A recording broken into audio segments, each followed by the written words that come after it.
Hi, Assalamualaikum warahmatullahi wabarakatuh. In this video, I would like to share kinds of language materials.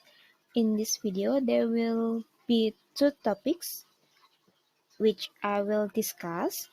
The first one is authentic materials and non-authentic, and then the second one is adapting and adopting materials. So, let's get started with authentic and non-authentic materials. Sebelumnya, kita pahami dulu language materials itu apa. It refers to anything which is used by teachers or learners to facilitate the learning of a language. Jadi, apapun yang bisa memfasilitasi si guru dan siswa untuk belajar bahasa Inggris, itu bisa dinamakan dengan bahan ajar. So, language materials are divided into two types. The first one is authentic, and then the second one is non-authentic. Authentic itu apa? Any materials which are not written or spoken for language teaching purpose. Jadi bahan ajar yang tidak dikhususkan untuk diajarkan. Maksudnya seperti apa sih? Ya dibikin bukan untuk diajarkan. Kalau kalian lihat contohnya pasti akan paham maksudnya seperti apa. Nanti setelah ini akan Miss jelaskan. And then the second one is non-authentic materials. Any materials which are developed specifically for language learning. Bahan ajar yang memang dibikin guru, yang dibikin penulis untuk diajarkan pada kelas. Contohnya seperti apa? Okay, these are the example of authentic materials. Newspaper, magazine, menus, brochures, football match schedule, advertisement, song, movies, podcast. Kalau kalian pahami lebih lanjut, uh, ini ini bukan guru yang bikin ya.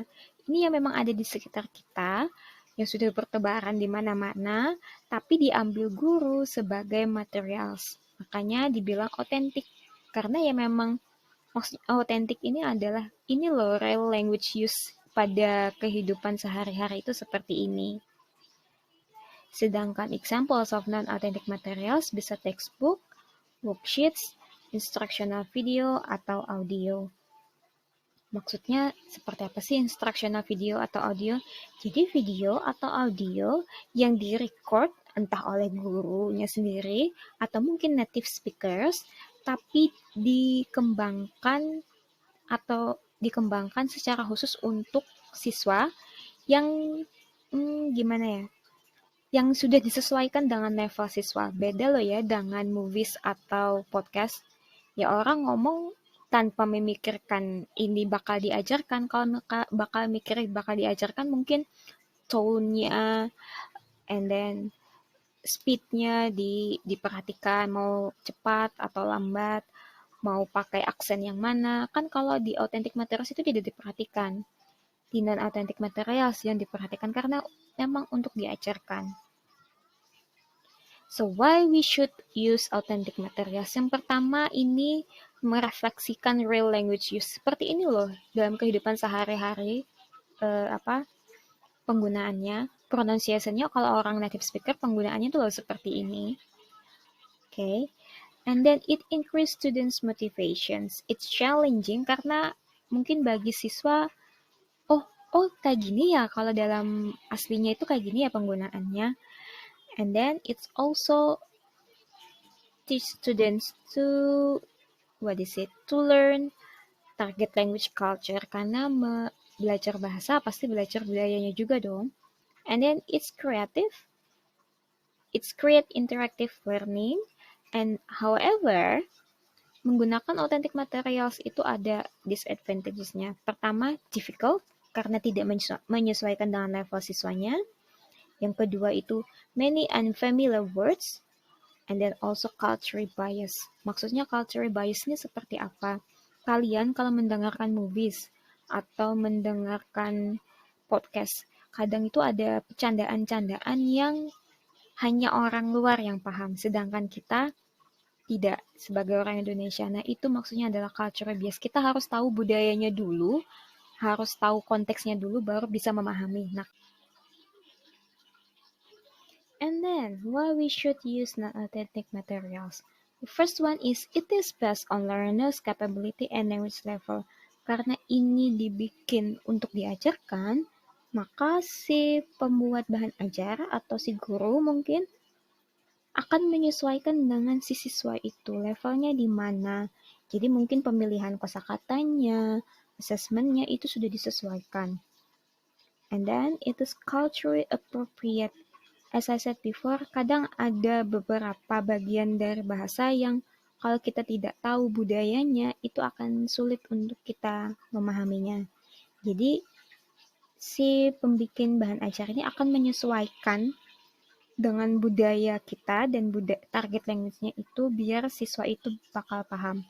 However, it sounds unnatural karena ini dibikin-bikin, ya namanya dibikin-bikin ya.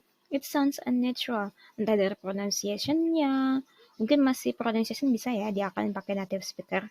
Tapi penggunaannya itu kadang tidak sesuai dengan di kehidupan aslinya. Gini loh, bikinnya beda dengan non-autentik, karena memang itu yang sudah ada di sekitar. Ya memang ini loh penggunaannya, kalau autentik itu beda dengan non-authentic materials. Okay, now let's move to the next topic. Next topic is adapting and adopting materials. Yang pertama, Miss nyatakan dulu bahwa it is rare to find a perfect fit among learner needs, course requirement, and course book. Tidak ada, bukan tidak ada ya, susah nyari bahan ajar yang sesuai dengan keinginan siswa, course requirement, dan course book itu gimana ya, susah, tidak ada yang match. Maka dari itu, kita bisa mengadaptasi bahan ajar. Bagaimana bisa leaving out some parts of the materials, meng-cut mungkin, omit several parts of the materials, adding the material, replacing atau changing. Apa saja yang bisa diubah, bisa dari format, lalu sequence-nya, susunannya, presentation-nya, atau assessment-nya. And then what aspect could be adapted? Bagian mana aja sih yang bisa kita adaptasi? Bisa dari methods, bahan ajarnya, language content, and then subject matter. Subject matter ini terkait dengan topik, mungkin kalau misalnya topiknya kurang menarik bisa diubah. Atau balance of skills, misalnya dari 4 skills itu ternyata terlalu banyak bagian reading atau bagian listeningnya, bisa kita cut. Lalu sequencing and grading, and then the last one is cultural content. Ditambahkan lagi bisa juga dengan image atau gambar-gambar yang direpresentasikan di buku. Kalau misalnya blurry kah atau kurang appropriate bisa kita ganti. Oke, should we adapt? Apakah kita harus mengadapt materi? Ini adalah diagram seandainya apakah kita harus mengadapt atau tidak. Kalau misalnya sesuai objektifnya, oke. Lalu kalau tidak, bagaimana? Yang akhirnya menentukan apakah kita harus mengadapt materials atau tidak. Kalian lihat sendiri bagannya.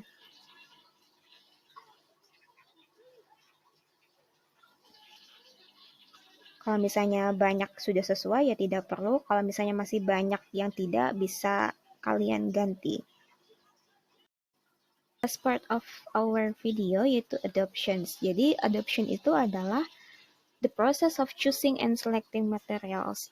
Tanpa ada proses perubahan, tanpa ada proses adaptasi, langsung kita ambil dan pilih materialsnya, disesuaikan dengan kondisi kelas, disesuaikan dengan some factors based on need analysis and environment analysis. Jadi kalau adaptasi itu proses perubahan, proses mengadaptasi, yang mana yang harus ditambahkan, yang mana harus dikurangin. Sedangkan kalau adopt itu langsung diambil bahan ajarnya tanpa ada perlu perubahan. Okay, so that's it for our video. If you have any questions, feel free to ask me in our group chat. Thank you.